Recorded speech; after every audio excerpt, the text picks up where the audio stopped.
Donc merci beaucoup d'être venu à cette conférence. On va parler évidemment de l'entreprise à visée régénératrice. En français, on utilise plus régénératrice que régénérative, qui est un peu plus anglais. Et la question qu'on se pose aujourd'hui, c'est est-ce que c'est un coup de com' ou un coup de génie? Ce concept a été utilisé de plus en plus souvent, et notamment par la CEC. Aujourd'hui, tous les trois, on représente l'agence Mieux, qui est donc une agence conseil et créative qui accompagne les marques, les entreprises dans leur stratégie de développement durable et notamment dans l'accélération. Le métier historique, c'est la communication, comme interne, comme externe, comme produit. On travaille de plus en plus sur des sujets d'innovation parce que parfois, il faut designer des solutions, des offres pour aller un peu plus vite. Je suis accompagné de Julie Brion à ma droite, qui est directrice associée, qui est à l'agence depuis 10 ans et qui partage mon bureau depuis 10 ans, qui est associé depuis 5 ans. Et je suis accompagné également de Simon Marek, qui est directeur de clientèle et qui a aussi plein de cultures et de diplômes intéressants. Vous allez peut-être en percevoir une petite partie. Voilà, donc on est très content de vous partager cette réflexion. Il faut savoir que l'agence Mieux fait aussi partie de la CEC, des nouveaux imaginaires. Donc le sujet de l'entreprise régénérative, on se le pose actuellement. C'est avec Ludovic qu'on fait le binôme pour la CEC. Donc l'entreprise à visée régénérative ou régénératrice, c'est un sujet qu'on essaie de traiter actuellement.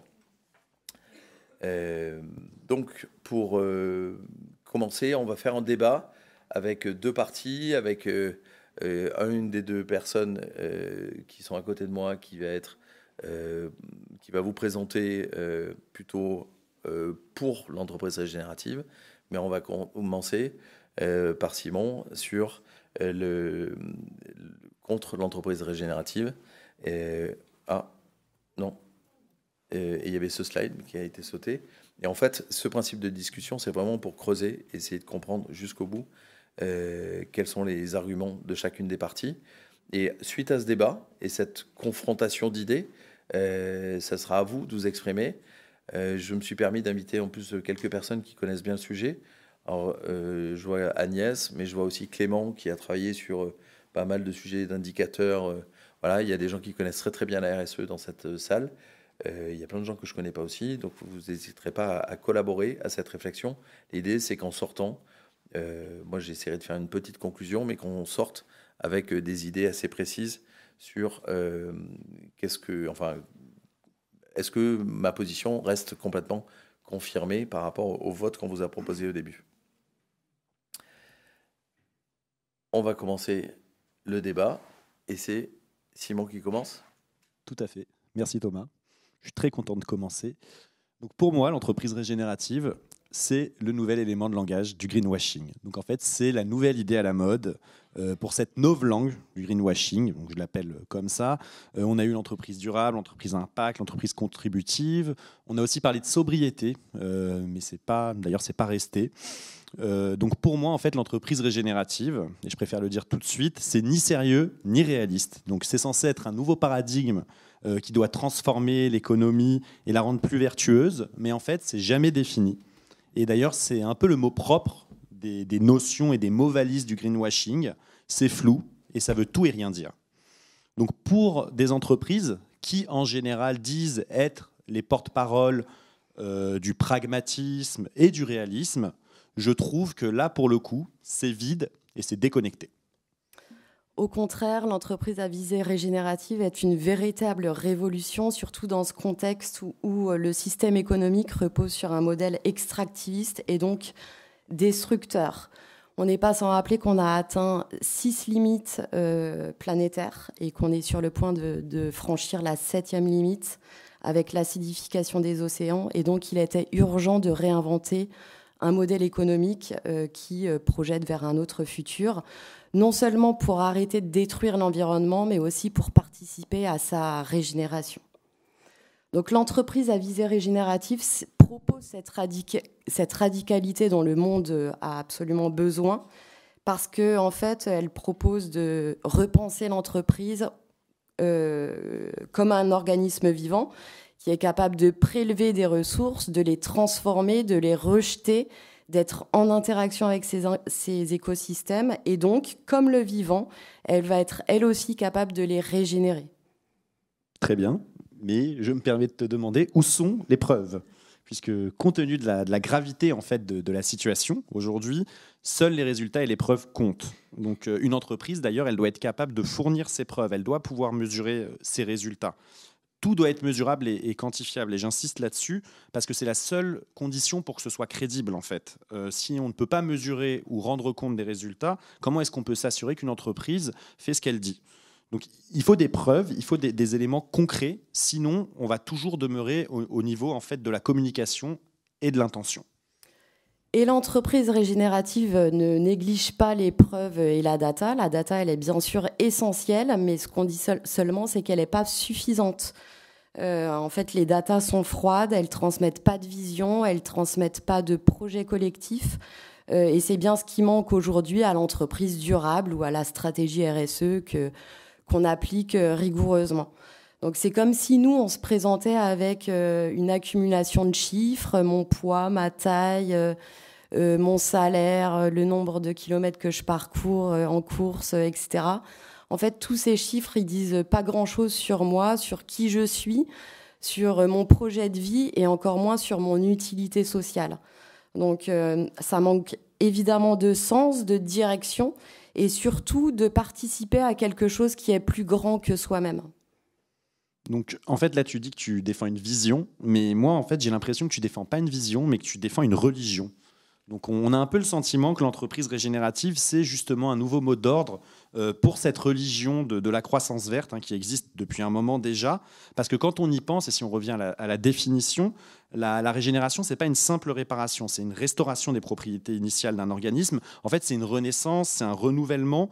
Et à la base, d'ailleurs, c'est une idée qui est en partie religieuse. Et ce n'est pas pour rien qu'on en parle beaucoup, d'ailleurs, dans certaines religions, dans l'hindouisme ou dans le christianisme. Et en fait, aujourd'hui, je trouve, on a le sentiment que les entreprises, elles veulent accéder justement à cette rédemption, comme à un baptême, en fait, à une forme de résurrection, un peu pour purifier leur âme de tous les péchés qu'elles ont pu commettre. Et donc les entreprises, elles vont endosser ce rôle messianique et pour ce faire donc une position rédemptrice. Et donc je reviens à cette idée de religion et je vais essayer un peu de filer la métaphore. Et comme l'image le montre, en fait, aujourd'hui, les tours de la Défense ont remplacé les grandes cathédrales d'antan. Et le dogme de cette religion, c'est la croissance verte, c'est une consommation qui serait plus durable. Les rites de cette religion, ce seraient les publications, tous les documents RSE ou la participation aux grands événements durables. Pro-durable en est un bon exemple. Et les nouveaux prophètes de cette religion, donc, c'est les entrepreneurs verts et c'est certains PDG qui vont s'improviser du jour au lendemain, chantres de l'écologie, presque révolutionnaires. Et donc, tout ça pour dire que recourir à la régénération pour une entreprise, en fait, ça n'a aucun sens, c'est pas approprié. Une entreprise n'est pas capable de régénérer. Et quand elle le fait, elle s'attribue un pouvoir qu'elle n'a pas. Plutôt qu'une religion, c'est un projet profond doté d'un optimisme indispensable. Donc, en effet, le fatalisme, le catastrophisme et le scepticisme n'ont jamais prouvé qu'ils menaient quelque part. Et l'entreprise à visée régénérative, c'est donc un nouveau récit. Un nouveau récit déjà positif et fédérateur, inspirant. En fait, on a tous besoin dans nos vies d'être... on est tous plus animés par mener un projet évidemment positif plutôt que négatif, donc déjà. Et surtout, un nouveau récit qui est capable de remettre le vivant au centre de tout, vivant auquel nous faisons partie. Et ça, on l'a aussi souvent oublié, que l'humain faisait partie du vivant. Et on a aussi trop souvent utilisé les ressources sans nous en soucier et sans mesurer l'impact réel. Aujourd'hui, toutes les entreprises ont compris qu'elles étaient absolument dépendantes des ressources naturelles et que donc, pour pouvoir les utiliser, elles doivent aussi participer à leur régénération. Très bien, mais j'insiste, pour moi, seule la nature est régénérative. En fait, il n'y a que la nature qui a cette capacité-là. Donc les sols, les corps des êtres vivants, les cellules, les ressources naturelles, tout ça peut régénérer. Par contre, les services, les produits de consommation, les matériaux transformés, ça ne régénère jamais rien, en fait, et ça détruit, ça enlève, tout simplement. Et je pense que, finalement, en parlant d'entreprise régénérative, on se situe dans l'anthropocène, voire le capitalocène, puisqu'on parle ici d'entreprise et de capitalisme, et c'est l'anthropocène qui est poussé au maximum, en fait. Pourquoi est-ce que l'humain s'attribuerait le pouvoir de régénérer alors que la nature est capable de le faire toute seule? En fait, l'humain n'a pas vraiment sa place dans la régénération. La régénération ne concerne que la nature. Alors quand tu dis ça, Simon, tu continues de penser que l'humain ne fait pas partie de cette nature et ne fait pas partie du vivant. Donc évidemment, le vivant et donc l'homme sont capables de se régénérer et de régénérer cet environnement. Et je vais citer 2 exemples à 2 échelles différentes. D'abord à l'échelle d'un homme, Ernst Götsch, qui est un scientifique suisse qui est aussi agriculteur et qui décide de partir au Brésil dans les années 80 avec comme projet fou de transformer 500 hectares de terres ravagées par des années de déforestation. Et son pari est de les transformer en une jungle nourricière. Donc pendant 30 ans, il travaille le sol, il reboise, il développe sa méthode avec les principes de l'agroforesterie, mais aussi de l'agriculture syntropique, qui est sa méthode qu'il développe autour de 15 points que je ne vais pas détailler ici. Et après 20 ans, il voit le sol de nouveau fertile, les sources d'eau coulent à nouveau, et en plus, il y produit l'un des cacaos les plus réputés au monde. Donc ça, c'est à l'échelle d'un homme. Et puis plus loin et plus grand, à l'échelle d'une communauté, on peut citer l'exemple que vous connaîtrez certainement, qui est Los Anguel, cette village de 7000 habitants au Nord-Pas-de-Calais, qui est d'ailleurs la ville pionnière du développement durable en France. Lorsque le dernier puits de mine ferme dans les années 80 à Los Anguel, le bilan est lourd. Le bilan écologique, économique, le sol de la commune s'est affaissé de 15 mètres. Les cours d'eau se sont inversés avant même de se tarir et le taux de chômage approche les 20%.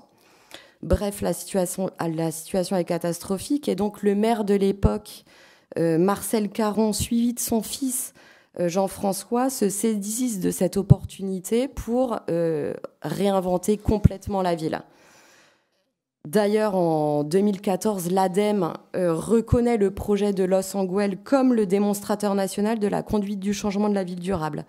Donc tout est repensé, tout est reconstruit.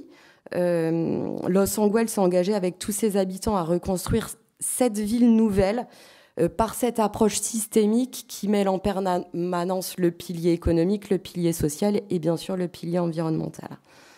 Donc, si un groupe de citoyens et même une personne comme Ernst Götsch est capable de régénérer et d'accomplir de tels ouvrages, on peut imaginer ce qu'une entreprise est capable de faire avec ses moyens. Oui, mais justement, en fait, on parle d'initiatives individuelles, d'initiatives collectives, on ne parle pas d'entreprise jusqu'ici. Parce que quand on parle d'entreprise régénérative, à mon sens, un degré déconcertant, hallucinant de greenwashing est atteint. Parce que derrière, justement, cette idée d'entreprise régénérative, il y a la volonté en fait, de minorer la gravité des destructions en cours et surtout de poursuivre en fait, la marche ordinaire du monde des affaires et sans jamais s'interroger ou mettre un terme au ravage du vivant. Et pire que ça, il y a une volonté de déresponsabiliser et de relégitimer, et peut-être, je me permets de le dire, de déculpabiliser les acteurs qui sont responsables de cette destruction. Donc en fait, on est dans une écologie de salon qui produit des discours vides et qui cherche à faire diversion. Donc c'est un discours qui est faussement positif et qui existe seulement pour faire taire les critiques et les analyses les plus radicales dont justement nous avons besoin aujourd'hui. Donc en fait, on assiste à une surenchère d'absurdité. Donc on a, et je peux donner quelques exemples, on a des avionneurs qui vont parler de design régénératif, on a des géants du luxe qui vont parler de régénérer les sols, et on a évidemment toutes ces entreprises qui disent aujourd'hui régénérer les forêts parce qu'elles plantent des arbres. Donc finalement, il y a beaucoup d'entreprises aujourd'hui qui cherchent à faire diversion tout en se rachetant une conscience, et comme d'habitude, pour ce faire, elles vont avoir recours à tout un système de compensation et de communication, mais qui va être purement symbolique. Il y a malheureusement certains acteurs qui abusent de la notion, et évidemment c'est là que ça devient du greenwashing, hein, quand on parle d'entreprises à visée régénérative, on entend bien que la pente est glissante, mais il y a aussi d'autres acteurs qui d'ailleurs, sans le dire, sans faire la promotion, prouvent que la visée régénérative est utile, concrète et réelle. Et on peut citer le cas de Pocheco, cette entreprise du Nord-Pas-de-Calais que vous connaîtrez peut-être, qui fabrique plus de 2 milliards d'enveloppes par an depuis les années 30. Emmanuel Druon, quand il intègre Pocheco en 1997, il constate, et c'est ces mots, une situation d'effondrement de toutes parts. Impact écologique, social, détournement de fonds, harcèlement sexuel. Il décide avec ses 125 collègues de changer tout ça. Alors comment il s'y prend et par quoi il commence ? Il commence par le produit, l'enveloppe, et donc par le papier et par la forêt. Et il s'approvisionne de papier via les plus hauts standards en matière de développement durable et de forêts durablement gérées en Finlande, avec une replantation systématique de 4 arbres à chaque fois qu'ils en coupent un. Au bout de 20 ans, c'est 2 millions d'arbres qui ont été replantés dans cette forêt en Finlande. Et peu à peu, il transforme ainsi, il remplace les encres, les cols à solvant par des alternatives végétales. Donc peu à peu, c'est tout leur process qu'ils transforment pour que l'enveloppe ne soit plus jamais polluante. Après le produit, c'est le site industriel qui le repense et qui éco-rénove complètement. Donc en effet, en autosuffisance en eau et en énergie, ils récupèrent l'eau de pluie, ils rafraîchissent de manière adiabatique, qui est une alternative à la climatisation, et ils développent tout un site de permaculture et d'agroforesterie autour de l'usine. Pour arriver à ce résultat et à un tel niveau de radicalité, l'entreprise a dû se diversifier. Elle fabrique plus seulement des enveloppes, elle est aussi cabinet de conseil, d'études et de formation. Et enfin, Emmanuel Druon n'est pas sans rappeler que cette transformation n'est possible qu'à une seule condition, qu'à la condition de considérer que l'argent qu'on gagne dans l'entreprise n'est plus une fin en soi, mais bien un moyen d'entreprendre. On arrive un peu aux conclusions. Donc je pense aujourd'hui avoir démontré que l'entreprise régénérative n'était qu'un ensemble d'éléments de langage infondés.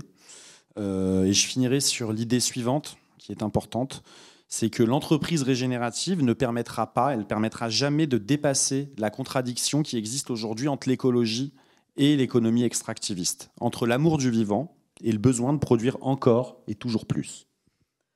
La critique dénonce souvent un concept, une idée, une notion, quand moi, là, j'ai rapporté des illustrations, des preuves et des exemples, de vrais exemples de citoyens, de collectivités, mais aussi d'entreprises, et j'aurais pu en citer d'autres, qui prouvent que l'entreprise à visée régénérative, elle est non seulement possible, mais elle est aussi réelle, elle existe déjà.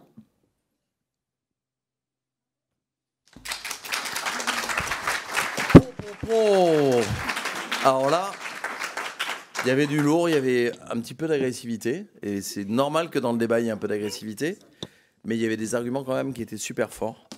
Merci beaucoup à tous les deux, évidemment vous restez là. Et maintenant, c'est à vous de nous donner votre point de vue, vos arguments, et on va faire circuler. Il y a Chloé au milieu qui peut faire passer les micros. Et donc, n'hésitez pas à contribuer. On est là tous ensemble. On est sur ProDurable. On est tous des amis. Et on va essayer de co-construire une réflexion sur Clément. Comment t'appelles-tu ? Clément, donc bonjour Thomas. Pour savoir d'où tu parles, est-ce que en 10 secondes, hein, ouais. Je parle du fond de la salle, et sinon je dirige la NEC Initiative, qui est une petite start-up. NEC, ça veut dire Net Environmental Contribution. C'est un indicateur d'évaluation de la performance environnementale des produits, services et activités sur le triptyque climat, biodiversité, ressources. Merci. Moi, je me suis noté deux réflexions. Il en faut bien un premier pour participer à nourrir, à apporter une pierre à l'édifice du débat. Le premier, c'est que inscrire les entreprises dans une visée régénérative, si l'on veut réencapsuler notre système économique dans le respect des limites planétaires, ça semble finalement quelque chose qui est incontournable. Parce qu'il faut bien que, encore une fois, en respect des limites planétaires, non seulement qu'on ne se contente pas de réduire les impacts négatifs, mais que, ça a été expliqué, je vais pas paraphraser, mais qu'on arrive à recréer de l'impact positif. Il y a une notion derrière de nouveaux récits, de vision. On a besoin aussi, ça a été dit, de se donner une direction à suivre pour motiver, mettre en route un passage à l'action concret des entreprises. Moi, la crainte principale que je vois dans la notion, dans ce projet, cette vision d'entreprise à visée régénérative, c'est qu'elle soit presque trop ambitieuse, que ça aille trop loin, et que ça freine le passage à l'action. Hier, dans le grand cri du greenwashing, vous avez introduit par l'hymne des Jeux Olympiques. Donc, toi, si me vient une comparaison avec le sport, il y a quelques entreprises, il y a Procheco, mais sincèrement, et c'est super Procheco, mais on parle toujours de Procheco. Et ensuite, on va chercher des entreprises à visée régénérative. On va parler d'Expansiance, puis on va en citer 2 ou 3 autres, et on manque d'exemples. Donc, il y a quelques entreprises qui courent le marathon. 99% des entreprises sur le registre de la RSE en sont péniblement à courir le 50 mètres. Si on leur dit ce qu'il faut que vous fassiez, c'est d'aller courir le marathon, est-ce qu'on ne va pas tout simplement les décourager à se dire, de toute façon, j'y arriverai pas, c'est trop loin, c'est trop compliqué, donc moi, je vais me contenter du 50 ou du 100 mètres.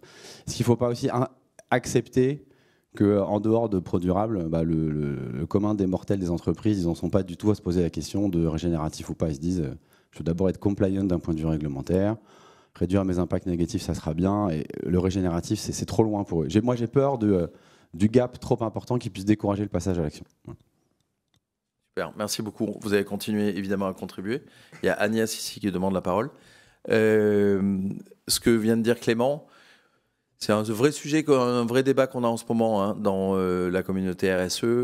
Il y a François Géman qui est intervenu en disant être neutre en carbone en 2050, en fait, c'est pas une bonne idée. Non pas qu'il faille pas se décarboner, mais en fait, en 2050, tout le monde s'en fout. Évidemment que Patrick Pouyanné ne sera plus à la tête de Total Energy en 2050. Évidemment que le président de la République ne sera plus notre président de la République, etc. Et que 2050, en fait, neutre en carbone, c'est un objectif trop important. Et neutre en carbone, qui est une expression impropre, tout le monde le sait. Et 2050, c'est trop loin, donc on ne peut pas. Donc c'est un peu dans la lignée de ce que tu viens de dire. Agnès. Moi, je te Agnès rejoins. est fondatrice du cabinet des enjeux des hommes, il y a 22 ans, conseil RSE. Pour dire que la majorité des entreprises n'en sont pas là, mais moi je vois le même parallèle, justement, puisqu'on a démarré il y a 20 ans, qu'avec la RSE. Quand on a commencé à parler de la RSE, tout le monde se disait, voilà, qu'est-ce que c'est que ce truc ? Et puis il va falloir à la fois aller sur le social, sur l'environnemental. Donc je trouve que c'est très important qu'il y ait des gens qui soient en avance de phase. J'étais ce matin à une réunion avec l'équipe de Lumia, que j'espère que vous connaissez, je vous invite à suivre leurs travaux, qui sont des chercheurs et qui essaient d'éclairer ce sujet. Et moi, j'étais assez frappée dans la conférence d'ouverture hier matin, je ne sais pas si c'était celle d'ouverture, mais d'entendre les gens de Goodwill Management, Fustech, qui dit quand même qu'en faisant de la RSE, aujourd'hui, on arrive à réduire nos impacts sur les limites planétaires que d'à peine 20%. Il y avait un gars de la BNP aussi à la conférence de Bartol hier qui expliquait qu'aujourd'hui, ils n'ont des informations fiables qu'à peu près à 15% sur la manière de flécher les investissements. Moi, je pense qu'on est tous convaincus que les échéances sont colossales, se rapprochent, et qu'on ne peut plus se contenter vraiment de faire des choses à petits pas. Et ce que je trouve intéressant avec le régénératif, c'est qu'il nous amène à vraiment penser différemment, comprendre l'ampleur des enjeux et y aller.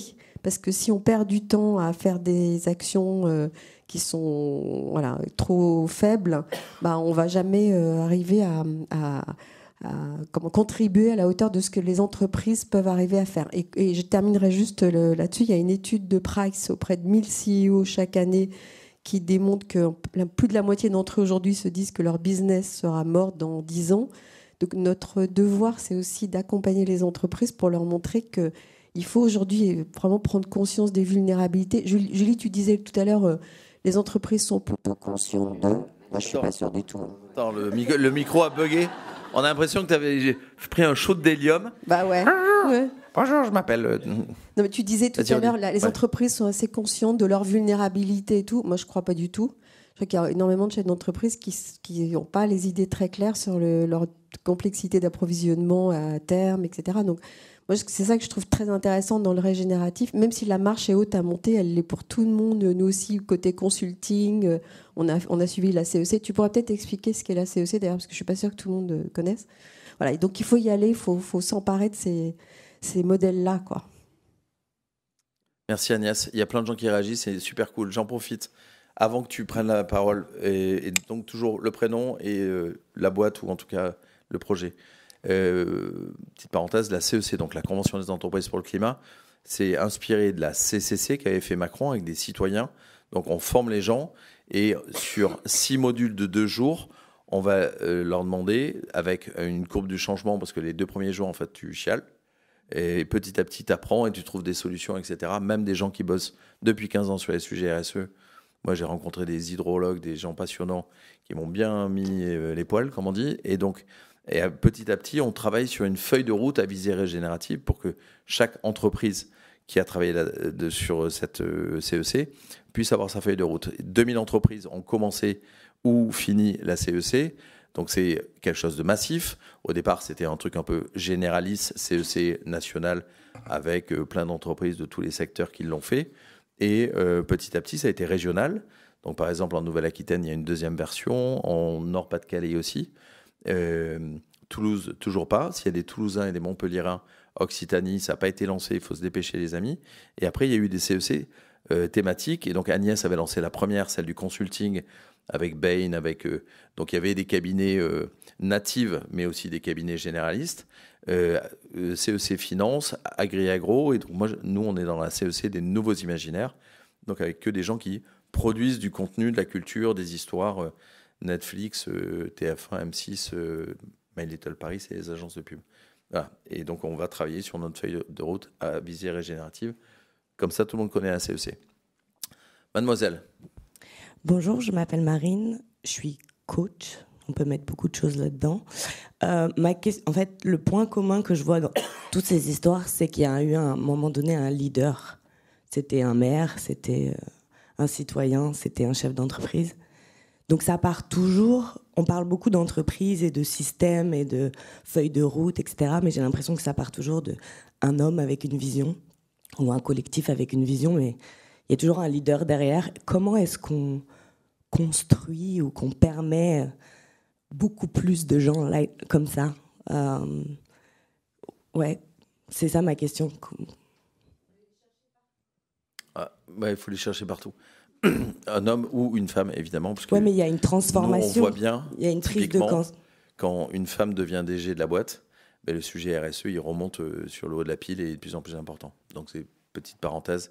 Évidemment, heureusement, ce sont les hommes et les femmes, mais je suis d'accord. Et est-ce que l'Assemblée veut réagir par rapport à ce point-là ou apporter une autre réflexion ? Monsieur, vous avez demandé la parole il y a quelques minutes. Bonjour, donc moi je suis Hervé Achache, je suis le directeur de l'innovation et de la stratégie de Domanis, c'est un bailleur social, et on a participé à la Convention des entreprises pour le climat, donc sur la région Bourgogne-Franche-Comté, donc sur la première session. Et l'éclairage que je pouvais apporter par rapport à la question de monsieur tout à l'heure, est-ce qu'on est trop ambitieux ? Forcément, on l'est par nature. Dans la CEC, il y a ce côté feuille de route avec des livrables. C'est un objectif et une vision à 2030. Donc on est forcément ambitieux.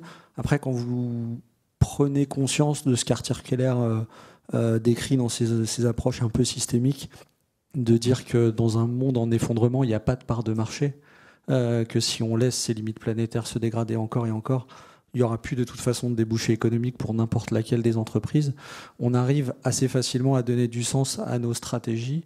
Et forcément, il y a une question d'ambition. Moi, derrière l'ambition, il y a aussi, je pense, une question importante des financements. de toutes ces transformations qu'on doit apporter à nos entreprises.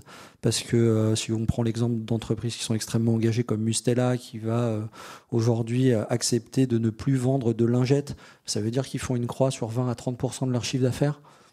Donc il faut réussir à embarquer sa gouvernance, donc il faut réussir à trouver d'autres modèles économiques et de financement.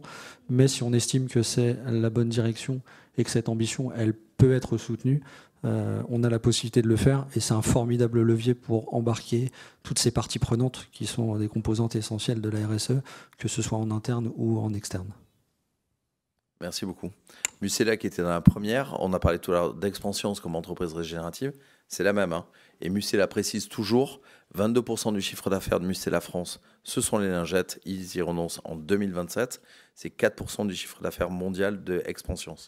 Donc le renoncement qui est un peu le nouveau truc qui prouve à tout le monde que tu es passé un cap et que tu es dans cette démarche de régénératif, par exemple, en tout cas de réelle ambition, il redonne bien ces chiffres-là à chaque fois pour dire, OK, 22% de la France, mais au niveau mondial, c'est moins important. Il y a plein de personnes qui veulent contribuer. J'ai une question. Je connais très bien l'agence. Ouais. Bonjour. Ouais.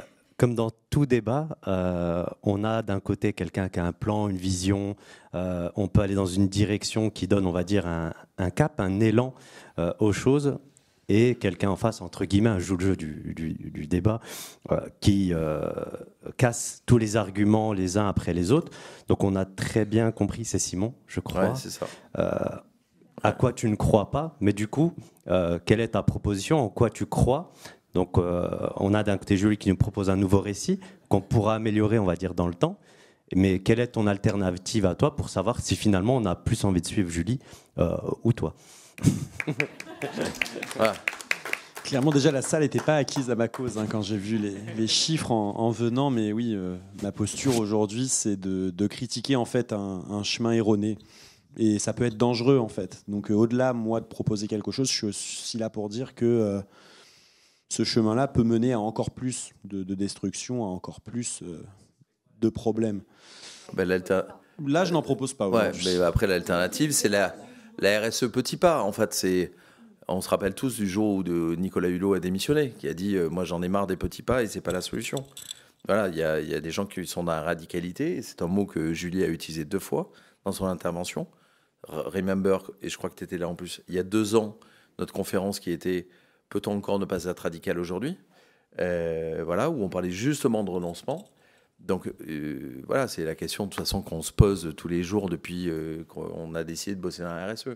Est-ce que j'accepte et je tolère cette stratégie des petits pas, ou est-ce que je la refuse et je vais être beaucoup plus ambitieux? C'est un peu la question qu'on pose encore. Il y a plein de gens qui veulent prendre la parole. Merci beaucoup à tous de votre contribution au milieu. Est-ce qu'on peut passer le micro à mademoiselle? Bonjour. Moi, je m'interroge sur un point, peut-être pour initier ou donner une impulsion à plus d'entreprises génératives. Ce serait peut-être un cadre plus contraint de réglementaire. Simplement que, on sait, le trou dans la raquette de l'économie, c'est les externalités négatives qui ne sont jamais prises en compte et qui sont plutôt endossées par la collectivité publique. Le simple revenir peut-être au principe du pollueur-payeur pourrait peut-être émettre une manne financière qui pourrait être réinjectée dans des réorganisations d'entreprises vers du régénératif. Et je me demandais si vous avez eu vent d'écho de ce qui était dans les réflexions des politiques publiques en ce sens. Ouais, merci beaucoup pour cette question. Alors, il y a une norme ISO qui est en préparation, je crois, sur le régène. Et...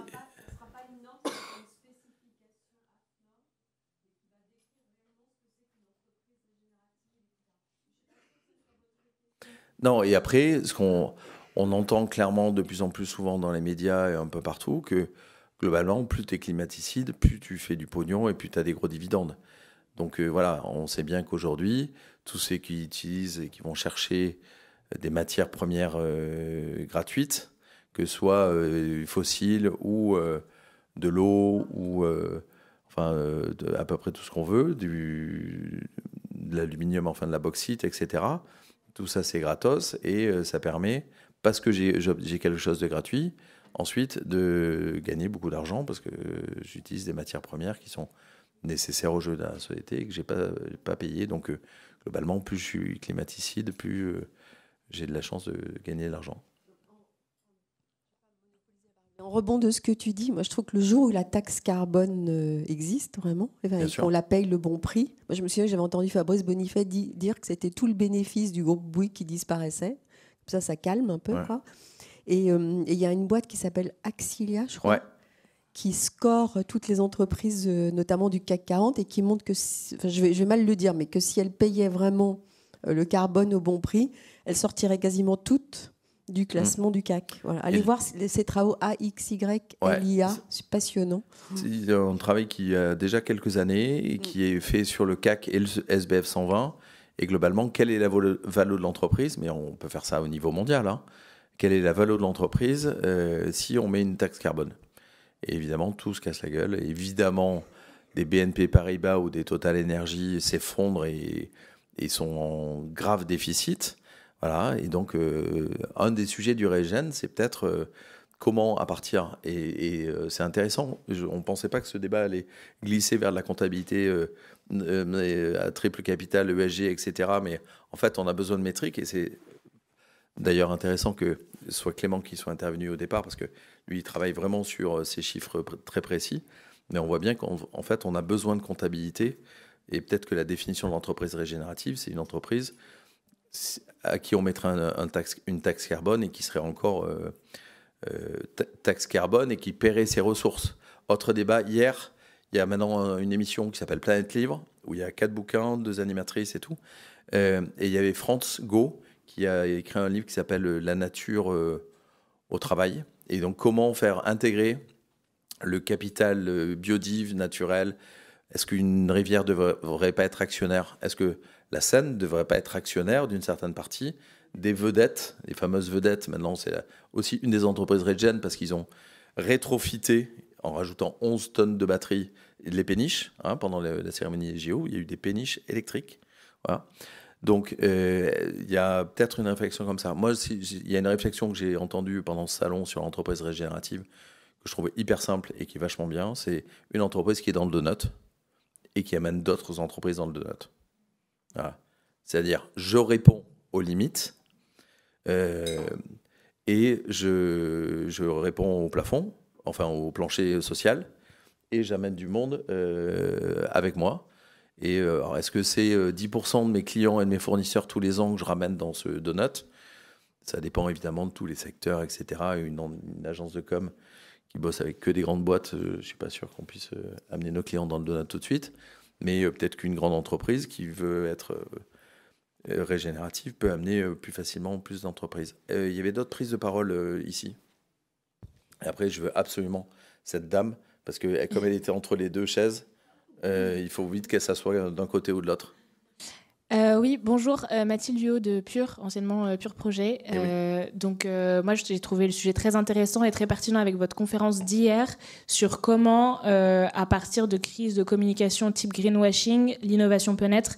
Et je pense qu'on est vraiment à ce moment-là aujourd'hui, on parle de régénération, mais je pense que c'est plus pertinent de parler de résilience de par la dépendance aux écosystèmes naturels et vraiment pour arriver à faire comprendre et faire naître des récits qui mettent en valeur cette résilience. Parce que pareil, je trouve que le mot régénératif est problématique de par tout ce que vous avez dit. Donc voilà, inventons des nouveaux mots, pourquoi pas, mais qui parlent aussi côté durabilité financière comme durabilité impact écosystème. Donc voilà, c'était juste... Merci beaucoup. À la fin de la conférence d'hier, qui était sur est-ce que ce sont les grands récits qui participent à l'innovation, est-ce que c'est l'innovation qui crée des grands récits? On a aussi challengé le mot d'innovation. Heureusement, on a fait une troisième conférence. C'était hier à 17h. C'était le grand quiz du greenwashing sur un ton totalement débile et humoristique, mais tout le monde s'est beaucoup marré. Et j'ai parlé des nouveaux mots. Il y a un bouquin qui s'appelle Les nouveaux mots de la transition. Et donc, clairement, il faut créer des nouveaux mots et on en a besoin. Donc, on va réinventer le mot innovation et le mot de régénération.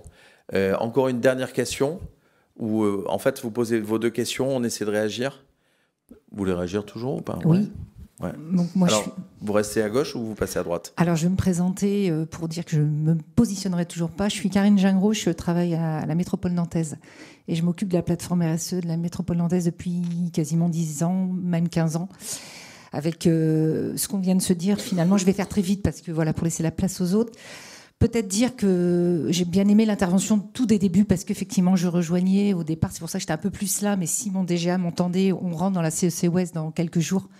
Super, dans le parcours. Donc évidemment qu'on est aux côtés de ceux qui sont, et c'est là où je voulais en venir, sur l'avant du train. C'est-à-dire que moi j'ai un tissu éco sur le territoire nantais de 90% de TPE-PME. Donc, et aujourd'hui, au quotidien, on travaille la notion de transition, de responsabilité sociétale par la politique et petit pas RSE, parce qu'on ne peut pas faire autrement quand on est avec des entreprises qui actuellement ont des difficultés pour rembourser le PGE et compagnie. Pour autant, le principe de notre métropole, c'est d'être avec les avant-gardistes, donc c'est ce qu'on fait depuis des années, et on est passé par tout ce que vous avez dit en introduction, impact positif, etc. Donc la première chose qu'on a fait, nous, c'est de remettre un petit peu un cadre pour vulgariser, expliquer en fait tous ces concepts, pour que nos développeurs éco, pour que nos élus soient à l'aise avec ces questions-là, et qu'une économie régénérative ne vienne pas finalement effacer la RSE, parce que j'ai eu ça pendant 2-3 ans, là, voilà, et dire, mais finalement, on va tous vers un cap commun. Je crois que j'ai rejoint tout ce qui a été dit des deux côtés. Je pense qu'aujourd'hui, le monde agricole est quand même beaucoup plus adéquat sur le vivant. Donc nous, on travaille plus avec des entreprises de l'agroalimentaire sur ces questions-là. Voilà, c'était juste pour dire que je ne peux pas prendre parti parce qu'en fait, même si je vais quand même plus sur l'économie régénérative, tout autant, c'est plutôt de dire que la seule chose que la métropole aujourd'hui, ça rejoint ce que disait Madame sur les politiques publiques, c'est que moi aujourd'hui, je mets en face, on fait dialoguer les entreprises du territoire sur l'eau, sur la biodiversité, sur les choses qui sont au quotidien, sur lesquelles on est sur des ressources partagées. Et en fait, ce dialogue et cette mise en œuvre d'offres de solutions sur le territoire, c'est ça qu'on produit et qu'on souhaite développer. Voilà, donc je ne vais pas plus loin. Merci beaucoup. Une intervention de 30 secondes, 1 minute. Mais je constate, Madame, que vous êtes assise à gauche et à Nantes, je ne pense pas que c'est par hasard. Voilà. Évidemment, je le dis avec beaucoup d'affection. Alors, moi, je me présente. J'ai vu quelqu'un de droite hier, je ne sais pas si vous avez vu, il y a une personne de droite qui était à Port-du-Rhin. Non, je fais des blagues, ça ne marche pas. Ça ne marche pas à chaque fois, notamment quand je parle politique, ça ne marche pas. Ouais, c'est ça. Ça met tout de suite un froid à la politique, je ne sais pas pourquoi. C'est fait exprès. Donc, je me présente, Isabelle Cana, j'ai créé les Ailes de Venise. Alors, moi, j'emmène des entreprises en séminaire en Italie. Et on leur propose justement, dans le cadre du séminaire, de se régénérer en quelque sorte en offrant du matériel aux associations locales. L'idée, c'est ça, c'est que même quand on se déplace, on a un impact local positif sur le lieu de son déplacement. Je voulais juste répondre à Clément, je crois. C'est qu'en gros, quand il dit que les entreprises sont peut-être trop ambitieuses, qu'il n'y aura que certaines qui vont être leaders et que ça ne suffira pas, je dirais, si tu n'as pas envie de rêver, pourquoi empêcher les autres de rêver? C'est un peu la chose. Et pour synthétiser, est-ce que c'est un coup de com'? Est-ce que c'est un coup de génie? Je dirais c'est avant tout un coup d'opportunité que certains pourront saisir et pas d'autres. Et voilà, ça peut faire une conclusion. Merci. Et juste une dernière chose, quitte à régénérer l'économie, régénérons les modèles. Et je remarque que c'est une jeune fille jolie qui a porté le message positif. Jeune fille.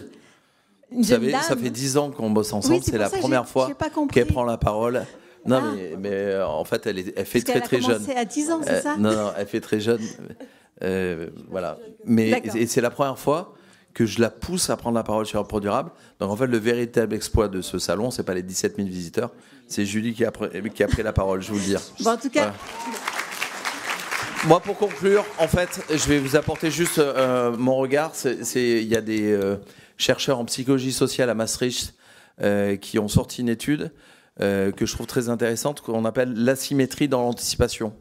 Et en fait, l'asymétrie dans l'anticipation, c'est... En fait, on a envie de positif. On a marre des mauvaises nouvelles. C'est aussi pour ça que le quiz hier soir a marché après une journée de CSRD. En fait, on a envie de s'amuser. On a envie de kiffer un petit peu. Et l'avantage de l'entreprise à visée régénérative, c'est qu'elle nous raconte quelque chose de positif. On a bien vu... Alors, Simon disait qu'on ne parle plus de sobriété 3 ans après le discours de Borne et nos conférences. Je ne suis pas totalement d'accord. C'est vrai que le mot de sobriété, typiquement, les actionnaires ne l'aiment pas. Christopher Guérin, le patron de Nexans, dit il ne parle pas de sobriété et pourtant il a divisé son nombre de clients par 3. Il a divisé par 3, 13 000 à 4 000. il parle de rationalisation, il parle d'optimisation, etc. Voilà, il nous faut des choses positives dans cette transition. On revient sur la sémantique. Et donc, le désir de connaître des résultats positifs est plus fort que le désir de retarder ou d'éviter des résultats négatifs. Donc, c'est une des raisons pour lesquelles on va continuer à vous parler de l'entreprise régénérative et on va tous essayer de construire quelque chose de positif, même si, finalement, évidemment, il faut réduire le négatif, mais continuons à construire du positif. Merci beaucoup. Évidemment, on est présent sur notre stand. Merci à tous les fidèles. On a décidé dès le départ, il y a une dizaine d'années, une douzaine d'années, quand on a commencé à être exposant sur l'agence, enfin sur ProDurable, de ne pas faire des conférences commerciales où on va vous présenter des cas avec un client et les 10 règles d'or de la com responsable. On a décidé de faire des conférences par rapport à des signaux faibles qu'on a identifiés, par rapport à un niveau de réflexion qu'on est capable d'avoir dans des agences, parce qu'il y a des gens brillants comme Simon qui a 25 000 diplômes de philo, de je sais pas quoi, et Julie qui a fait un diplôme à Polytechnique il y a 2 ans. Donc j'ai la chance d'avoir des gens hyper intéressants autour de nous, hyper intelligents. Merci beaucoup à tous les fidèles qui viennent chaque année à nos conférences. Merci de venir à ProDurable et qu'il faut continuer à soutenir parce que c'est notre événement à tous. On a fait la fête hier soir avec le Burger Quiz du greenwashing. Voilà, il faut qu'on continue à propager cette bonne parole. Moi, je me bats chaque année, j'offre des invitations à la terre entière pour qu'il y ait de plus en plus de monde. On était 12 000 l'an dernier, on va être 17 000 cette année. Il faut qu'on batte évidemment 20 000 l'an prochain. Il y aura peut-être un 3e étage. J'ai été le premier à dire qu'il fallait un 2e étage. Donc voilà, continuons. On ne va pas se voir peut-être pour certains pendant 364 jours. Donc on se revoit évidemment l'an prochain. Mais pendant ces 364 jours, continuons à faire des petits pas et des grands pas, à être ambitieux et à être raisonnable. En tout cas, à se régénérer entre nous et à être solidaires aussi entre nous, parce que le régénérer, c'est aussi beaucoup de la solidarité. Et il n'y a pas le nouveau logo de l'agence à la fin, vous le voyez ici.